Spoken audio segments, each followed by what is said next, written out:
আল্লাহ আলহামদুলিল্লাহ, খুব সুন্দর এবং সুন্দর জায়গা থেকে দাঁড়িয়েই ভিডিওটা করলাম। আলহামদুলিল্লাহ, একদম কুয়েত টাওয়ারের নিচেই আছি এখন আমি। আমাকে চিনেন অনেকেই, আমি এনটিভির কুয়েত প্রতিনিধি। কুয়েত সাগর পরে আসলাম একটু ভালো লাগার জন্য, একটু আনন্দ উপভোগ করার জন্য। তো আসলে আমরা এখান থেকে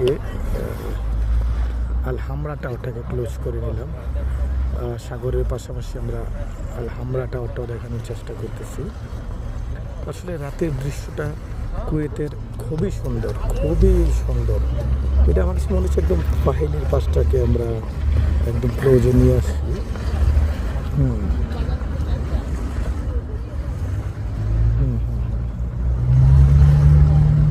এটা তো মনে হচ্ছে এতটুকু না, আর একটু ঝুম নিলে ভালো হয়। সালমিয়া, এটা আমার মনে হচ্ছে একদম সালমিয়াতে।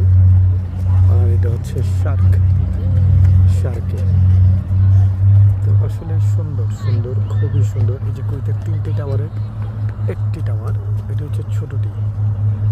আর তার পাশেই হচ্ছে মাজারো টাওয়ার, যেটা একদম মাজারোটা। হ্যাঁ, আর তার পাশে হচ্ছে বড়টা, একদম বড় যেই টাওয়ারটা, আবরাজ টাওয়ারের সৌন্দর্যটা কিন্তু আসলে এখানে। আমরা আসলে 3টাকে ক্লোজ করে রাখলাম। পাশেই সাগরের ঢেউ। আসলে সেরকম একটা পরিবেশ। খুব সুন্দর ঢেউ হচ্ছে। যেহেতু বৃহস্পতিবার, আমরা টাওয়ারের নিচে আড্ডা করতে পরিবার পরিজনকে নিয়ে আমিও আসলাম। তার বিকল্প নেই, কারণ কুয়েতে ঘোরার মতো, দেখার মতো সুন্দর একটি জায়গা হচ্ছে কুয়েতের আবরাজ টাওয়ার। তো সেই আবরাজ টাওয়ারটিকেই আমরা উপভোগ করতে আসলাম। বন্ধুরা, প্রায়ই আসা হয়, আপনারা অবশ্যই আসবেন। ফলো করতেছি এখানে, খুব সুন্দর। আসলে ভালোই লাগে রাতটা কুয়েত আবরাজ টাওয়ারের নিচে, খুব ভালোই লাগে। খুব সুন্দর, খুব সুন্দর। প্রচণ্ড গরমের তাপ দুপুরবেলায় থাকে। এখন কিন্তু আসলে তেমন একটা গরম নেই, একদম নাতুস নাতুস। খুব সুন্দর, খুব সুন্দর।